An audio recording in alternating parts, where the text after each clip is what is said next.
Greetings, my dear friends. I'm Commander Chakrapani or Chax, back once again with General Bakshi, and this time we will review what we did earlier with the Agniveer Agnipath scheme. Rarely there has been a scheme as controversial as the Agnipath. It divided the nation, no, not just the nation, but also the military hierarchy, the officers and men. But one must remember the concept of Agnipath or color service was always in existence till 1972. India fought most of its big wars with the color service scheme in progress, whether it was the 1948, it was the 62, 65, and 71. So, what then brought about this scheme and why was there so much of unrest? All this I have already covered in my previous video. I will share a link in the description box. Now, I am back with General Bakshi to review the scheme approximately 2 years after its implementation and over 6 months from the time we last made our video. Actually, more like 9 months. But before we go further, I will request General Bakshi, sir, would you like to please introduce yourself? Well, I am a pretty old soldier. With pride, I say so, having been commissioned in 1956. And it's a matter of pride that I retired in 94 after having commanded battalion, brigade, and raised, division and raised a corps, Psych Corps of the Indian Army. I happily retired, and thereafter also I've been fairly active, not laid back, keeping in touch with things. And I had also done an appointment called ADGPS, which specifically deals with the subject of pay, pensions, and rules and regulations for enrollment of particularly officers, men and officers, but particularly officers right up to Field Marshal, which I had handled as ADGPS, with the charge of coordinating with these services because the other two representatives in Navy and Air Force were a rank junior to me handling the same subject. Excellent. Thank you very much, sir. But what, my dear friends, General Bakshi is not saying he was DG Infantry. As DG Infantry, he looked after all aspects of the infantry, from you can say from cradle to grave. He did everything that was possible. And even today, he says he's an old soldier. I refuse to believe it. He can outwalk me. He can do so many things far better than I can. And as they say, an officer of the Indian Armed Forces is always young. He has a few years of experience here and there. General Bakshi sir, you'll recollect we did this Agnipath scheme and the Agniveer about 8-9 months back. You had spoken about it and you had said it is a fantastic scheme. Has something happened to make you change your view? Yeah, I would just correct you, Sudarshan. I would not want to use the word fantastic, quite honestly, because I would say it's an okay scheme fulfilling certain objects, and there's nothing wrong with it. Because a lot of people find faults with it. That's the reason. Otherwise, I like to believe that what is done out of thought, and that thought is emanating from sane heads who have looked at all aspects and taken decision, seeing all aspects in the interest of the nation. And I say so because we at times only tend to look at the military angle of a decision affecting military. That is why they say war is too serious a business to be left to the generals. While the civilian government has a wider canvas to look at, money availability, money utilization for the best impact on security preparation is their task and not of generals. Absolutely correct, sir. And you are absolutely right when you say it's a good scheme. It is working as of now. But tell me, sir, you have been to battalions. You've been to various other units in the last few months. There was among the reasons why people were against this scheme was they felt training is not going to be good enough. We are not going to get good enough people. What has been your view so far? Sudarshan, let me tell you that in the last 10 months, 9 or 10 months, since I last spoke to you, I have discovered three facets of the scheme which are positive. So, First is there was a criticism that very less people will offer themselves for recruitment. The report that I've got is that so many are coming that they have revised the entire system of testing by first testing everybody who wants to come into the army as a at the soldier level by putting him through a test on the computer to shortlist, because you don't want lakhs of people coming to a Recruitment place center. for recruitment and that they're being riots, etc. So that situation is still there. So what they will shortlist, because the first necessity now is not only the physical as it was erstwhile armed forces. It is now the emphasis is on your educational and thinking capability. absolutely right, right, sir. So, therefore, what you have found that over the last 2 years, the quality of Agniveer who are getting recruited are not just physically good, but also mentally better in terms of their intelligence, in terms of their grasping power, in terms of their other abilities. Mentally, they're better off, Uh, relatively speaking. well, let me tell you, I have been lucky or otherwise, because some people may not agree that I've been lucky. I have seen two regiments in my service career. Normally, we infantry people do not want to change the regiment. We are so committed to the one we are posted to. But in my case, having been posted to the command regiment, after 12 years, the Jack Rifles, which are the new regiment inducted into the Indian Army, needed officers of my seniority who had not come to them from the academy. Vice Chief was the colonel of the regiment, and he used to pick officers at his will and post. I was one of them who was posted. Anyway, with that backdrop, I have been to two regimental centers to attend reunions. In the first week of October, I went to Command Regimental Center. They had reunion. 4 days I was there, and there was a presentation by the center commandant on the Agniveer recruitment and performance, which I was witness to or I was attending. In that, he brought out clearly that the kind of recruits coming now educationally are far superior to the metric or metric plus or metric fail earlier. And now even guys who are in technology institutions, they are also offering to come and coming along.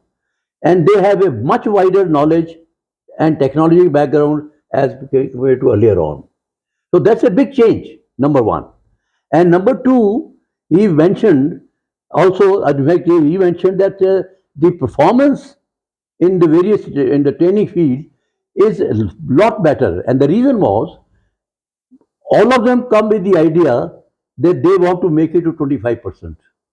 Right. There is competition, and they are coming fully imbued that they are going to make it 25%. Now that is a big change. So there is competition, there is effort, and there is a kind of a will to do better than otherwise. Just getting through and selected and being chosen is not the end all. Same thing I found in the Jackarib Center where I attended the reunion in end of November last year. Same situation, same kind of better selection of people offering themselves, and then the same competitive spirit, and they're doing even better than the earlier batches that had come before the Agniveer was introduced.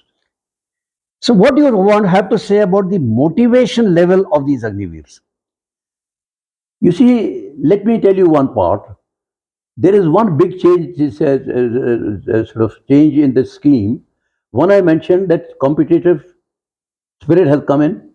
Number two, My experience from a case study, a case which came to me for enrollment in Jackrif, where a chap who wanted to get enrolled for 5 years back, eventually not having made it, went for this Agniveer scheme. When I asked the question, the father that are you accepting 4 years stay for your son? So he told me point blank, sir, मेहनत करेगा, जी जान लगाएगा और 25% में आएगा. अगर नहीं आ सका तो साहब 22 लाख बड़े पैसे होते हैं, मैं उसको सेटल कर लूंगा. Wow. So there is a motivation to come even with 4 years, and that motivation provided by 22 lakhs. Sir, there have been a number of schemes with the government of India because of this Agniveer and the fact that a lot of people did object to their future employability not being there has come in. What is your view? I didn't hear of so many schemes for officers at one time. Very. You see, let me put it this way to you. As far as officers are concerned, we have had one problem.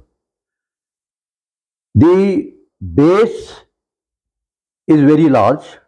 People come from NDA, OTS, and that entire base then becomes an unacceptable competition for people rising up to higher ranks. So that is why they introduced this short service, which unfortunately was really a no-go scheme, totally no-go scheme. Every other profession has an auxiliary cadre from the ranks. The administrative services have, the police have. Right. And these guys come after anything after about 6 years or so, and therefore their service counts from the time they become officers. So 6 years is reduced. They're already behind. So therefore they are not competing for really higher ranks. Higher ranks. So that such a scheme is a workable scheme. Unfortunately, the services, at least the army, does not get enough clientele in this, particularly the combat arms, which are in majority, because the education level was low. With the education level having gone up of those who are coming, I think a door is opening to the fulfillment of this particular scheme and more people making it to officer cadre from the ranks. Excellent. So, sir, in many ways, this will reduce the officer shortage, especially in the lower officer ranks, as far as the Indian Armed Forces is concerned. That is one part of the story. The second part of the story out here is the fact that you have a fair number of companies, whether it is in the government or in the paramilitary or private companies, which have undertaken that they would be recruiting Agniveers on completion of their training. You are absolutely right, Sudarshan. In fact, I would say that many would get employment. The problem usually comes is some of them are focused on doing jobs nearer their homes. Otherwise, there'll be no issue. Those who are, and since they'll be young, they will be little more adventurous and they'll go wherever they are posted. To my mind, many physically will get the jobs. And earlier it didn't happen because there was no legal binding rules and regulations. This time they're making those. So it will happen. To my own assessment is going to work out, and at least this will not be a factor at all. Right? So, just as an aside, do you really feel that there should be some changes in the first 2, 3 years or 5 years of the Agniveer scheme? And after 5 years, what do you think could be some tweaks that may come about? You see, no scheme can remain static. There will be changes. I can, on my own knowledge and understanding, I will suggest to you a couple of areas where there could be change. 4 years for technical arms may be found to be less. And they may not want to lose a chap who's good, even if he doesn't make a higher rank in 4 years. Right. So I would say that possibility is there if the need is felt in the interest of the service, 4 years could change to 5 or maybe 6. Right. Can happen. Right. Number one. Number two, I also feel that presently it has certain flaws, and there is a talk about it in the media, legitimately, that if anyone becomes disabled or a casualty within these 4 years, operating officially in his role, then he must get covered. Right. That also I think would happen.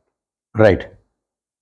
These changes I do visualize would happen to make it a more positive and acceptable scheme. What about this 25%? So do you think it can go to 50%, for example? Mind you, I would only put it this way. People at times have told me money should not dictate to us what kind of security we want. Good sentence to speak makes one feel good. But let me tell you, nowhere, whether your home or whether your institution or your country, can you ignore the availability and allow the best utilization for the best purpose for the country. That option, there can be no blanket anything, and mind you, no country in the world, as I am aware, has a scheme where a large army is being supported only on pension. Absolutely correct, sir. So, my dear friends, you have it from the horse's mouth. Agniveer scheme is a decent scheme. It's not the perfect scheme, obviously. No scheme can be perfect. It's a decent scheme. It is not cast in stone. There will be changes as we learn, as we grow, and as we move along. There are going to be improvements. Obviously, there will be. There are a couple of things which General Bakshi spoke about, whether it was coverage of people who get hurt, disabled, or martyred in the line of duty, or it is in terms of employment within the armed forces, especially in the technical arms, where the service could go up from 4 years to 5, 6, maybe 7, or the percentage could be increased depending on the requirement. My dear friends, that's it from my side for this time. Thank you very much, sir. And thanks a lot. It was really an eye opener. And really speaking, sir, the ground information that you bring, the personal touch that you bring, is something which many people cannot bring to the table because you know it firsthand. Everybody else is only speaking from somebody else's experience. So thank you very much, sir. Thank you. And my dear friends, don't forget to like, subscribe to my channel, and please comment. These things drive me and motivate me immensely. Until next time, Jai Hind.